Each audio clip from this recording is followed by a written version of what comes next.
پر عمر چلیں گے شیطان نہیں چلے گا، کیونکہ اللہ کے نبی نے فرمایا یا ابن الخطاب والذی نفسی بیدی ما لقیک الشیطان سالکا فجا قط الا سلک فجا غیر فج کا، اے ابن الخطاب قسم ہے اس ذات کی جس کے قبضے قدرت میں میری جان ہے، جس راستے پر تو چلے گا شیطان نہیں چلے گا۔ عمر کے راستے پر شیطان کبھی چل نہیں سکتا۔ عمر کا راستہ ہے تراویح 20 رکعت ہے، لیکن شیطان کہتا ہے کہ میں اس راستے پر نہیں چلوں گا، تراویح 8 رکعت ہے۔ عمر کا راستہ ہے کہ امام کے پیچھے قرات کرنا ناجائز و حرام ہے، شیطان کہتا ہے میں اس راستے پر نہیں چلوں گا بلکہ میں تو امام کے پیچھے قرات کروں گا۔ عمر کا راستہ ہے کہ رفع یدین منسوخ ہو چکا ہے، لیکن شیطان کہتا ہے کہ نہیں میں تو رفع یدین کروں گا۔ عمر کے راستے پر کبھی شیطان چل ہی نہیں سکتا، کیونکہ اللہ کے نبی نے ارشاد فرما دیا ہے کہ عمر کے راستے پر کبھی شیطان نہیں چلے گا۔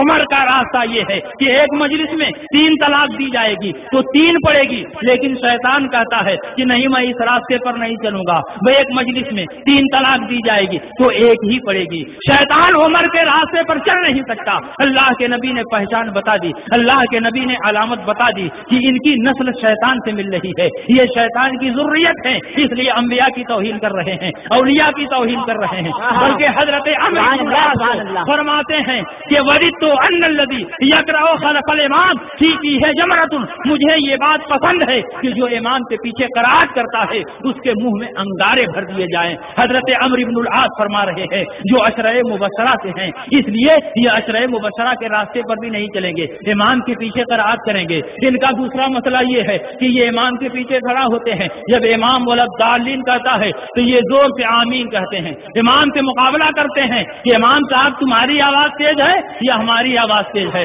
تم سے زیادہ تو میں چلا رہا ہوں، زور سے آمین کہتے ہیں۔ میں غیر مقلدین کو چیلنج کرتا ہوں، بتاؤ کس حدیث سے ثابت ہے کہ زور سے آمین کہنا چاہیے؟ پوری بخاری پڑھ ڈالو لیکن بخاری میں ایک بھی حدیث ایسی نہیں ملے گی جس سے زور سے آمین کہنا ثابت ہوگا۔ بخاری شریف میں ایک بھی ایسی حدیث موجود نہیں ہے۔ میں یہ نہیں کہتا کہ آمین والی حدیث بخاری میں موجود نہیں ہے، بخاری میں آمین کی حدیثیں موجود ہیں، لیکن زور سے آمین کہنے کی ایک بھی حدیث موجود نہیں۔ میں اسی اسٹیج سے تمام غیر مقلدین کو چیلنج کرتا ہوں کہ اگر کوئی غیر مقلد بخاری شریف میں زور سے آمین کہنے کی حدیث ثابت کر دے تو 1 لاکھ روپیہ انعام میں دے سکتا۔ نعرہ تکبیر، نعرہ رسالت، جلسہ سیرت مصطفیٰ، مفتی شمشاد مصباحی، نعرہ تکبیر، مسلک اعلی حضرت فیضان حضور حافظ ملت، نعرہ تکبیر۔ بخاری شریف میں جو حدیث ہے وہ سن لیجیے، اذا قال الامام غیر المغضوب علیہم ولا الضالین فقولوا آمین فانه من وافق قوله قول الملائکہ غفر له ما تقدم من ذنبہ۔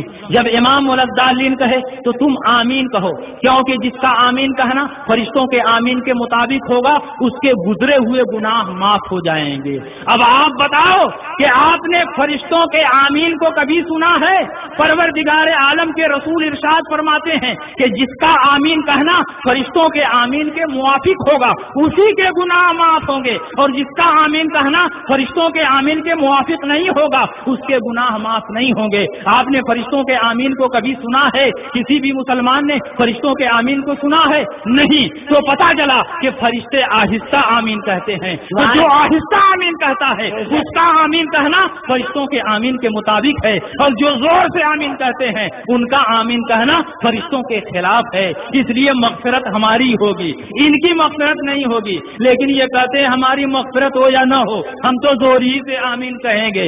اس لیے میرے دوستو، جب انہوں نے خود جہنم میں جانے کا عزم مصمم کر لیا ہے تو اب ہم ان کے لیے کیا کر سکتے ہیں؟ بخاری شریف میں اور بھی بہت سی حدیثیں ہیں، لیکن کسی بھی حدیث سے زور سے آمین کہنا ثابت نہیں۔ بخاری کی یہ حدیث ہے، اور اس کے علاوہ بھی بہت سی حدیثیں دوسری روایتوں میں موجود ہیں اس میں یہ الفاظ ہیں فَإِنَّهُ مَنْ وَافَقَ تَامِينُهُ تَامِينَ الْمَلَائِكَةِ غُفِرَ لَهُ مَا تَقَدَّمَ مِنْ ذَنْبِهِ، جس کا آمین کہنا فرشتوں کے آمین کے موافق ہوگا اس کے گزرے ہوئے گناہ معاف ہو جائیں گے۔ تیسری حدیث میں یہ ہے اذا قال الامام غیر المغضوب علیہم ولا الضالین فقولوا آمین فإن الملائکۃ تقولها فإنه من وافق تامینه تامین الملائکہ غفر له ما قدم من ذنبه۔ اسی حدیث کو جب ابن حبان نے اپنی کتاب میں روایت کیا تو اس میں یہ الفاظ زائد ملے، اس میں یہ حدیث ہے اذا قال الامام غیر المغضوب علیہم ولا الضالین فقولوا آمین فإن الامام یقولها، جب امام ولا الضالین کہے تو تم آمین کہو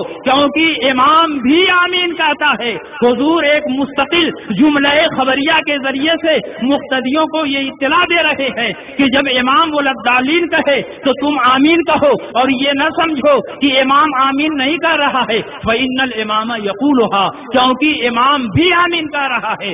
میں آپ سے پوچھنا چاہتا ہوں کہ اگر امام زور سے آمین کہتا تو سارے مقتدی جانتے کہ امام آمین کہتا ہے یا نہیں کہتا ہے؟ اس کا مطلب یہ ہوا کہ امام آہستہ آمین کہتا تھا، اسی لیے مقتدیوں کو شبہہ تھا کہ امام صرف ولدالین کہتا ہے یا اس کے ساتھ آمین بھی کہتا ہے، تو اللہ کے نبی نے وہ شبہہ مٹا دیا کہ امام بھی ولدالین کے بعد آمین کہتا ہے، اس لیے تم لوگ بھی آمین کہو۔ یہ اس بات کی دلیل ہے کہ امام آہستہ آمین کہتا تھا، امام زور سے آمین نہیں کہتا۔ یہ حضرت ابو ہریرہ کی ایک حدیث پیش کرتے ہیں، آئیے ابو ہریرہ کی اس حدیث کا بھی میں جائزہ لوں اور یہ ثابت کر دوں کہ حضرت ابو ہریرہ کی اس حدیث سے استدلال باطل محض ہے۔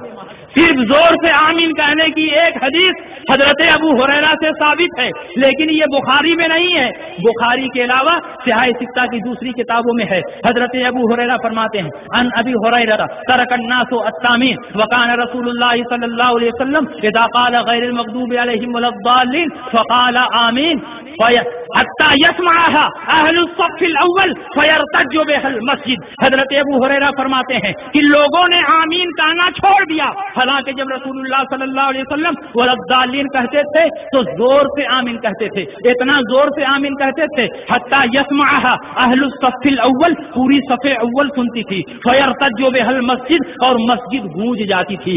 ابو ہریرہ کی اس حدیث میں دو الفاظ ہیں حتی یسمعها اہل الصف الاول، پوری صف اول سنتی تھی، فیرتج بها المسجد، اور پوری مسجد گونج جاتی تھی۔ میں آپ سے پوچھنا چاہتا ہوں، ابو ہریرہ فرما رہے ہیں ترک الناس التامین، لوگوں نے آمین کہنا چھوڑ دیا۔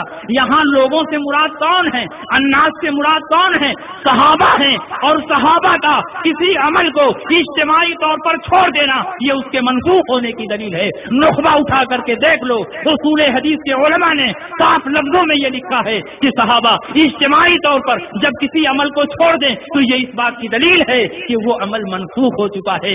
اسی لیے جب ابو ہریرہ نے یہ حدیث بیان کی تو لوگوں نے حدیث تو سن لی لیکن کسی زور سے آمین نہیں کیا، کسی نے ابو ہریرہ کی اس حدیث پر عمل نہیں کیا، کیونکہ لوگوں کو معلوم ہے کہ ابو ہریرہ پرانی حدیث بیان کر رہے ہیں، حالانکہ زور سے آمین کہنے والی حدیثیں یہ سب منسوخ ہو چکی ہیں۔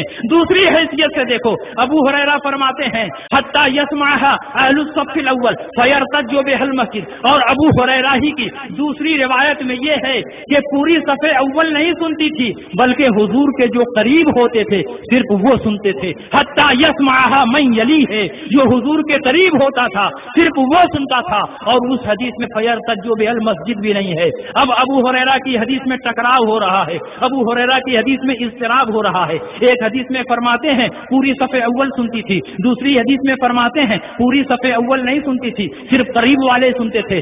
ایک حدیث میں فرماتے ہیں پوری مسجد گونج جاتی تھی، اور دوسری حدیث میں گونجنے کا لفظ نہیں ہے۔ راوی ایک ہے لیکن اس کی دونوں روایتوں میں ٹکراؤ ہے، لفظی اعتبار سے معنوی اعتبار سے ابو ہریرہ کی اس حدیث سے استدلال باطل ہے، کیونکہ جب حدیث متعارض ہو گئی تو اس حدیث میں اضطراب پیدا ہو گیا، اور حدیث مسترد سے استدلال کرنا یہ ناجائز و حرام اور باطل ہے۔ اس لیے ابو ہریرہ کی اس حدیث سے استدلال نہیں کیا جاتا، اور ابو ہریرہ کی یہ حدیث نقلاً تو باطل ہے، عقلاً بھی باطل ہے، کیونکہ حضور کے زمانے میں مسجد نبوی چھپر کی بنی ہوئی تھی، اور چھپر کی مسجد میں گونج کا پیدا ہونا یہ عقل کے خلاف ہے۔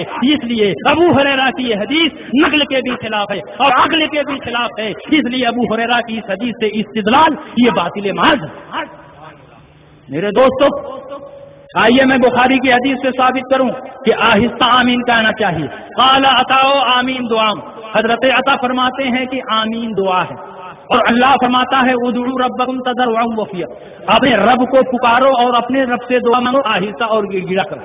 بخاری کی حدیث عطا فرماتے ہیں کہ آمین دعا ہے اور اللہ فرماتا ہے دعا آہستہ.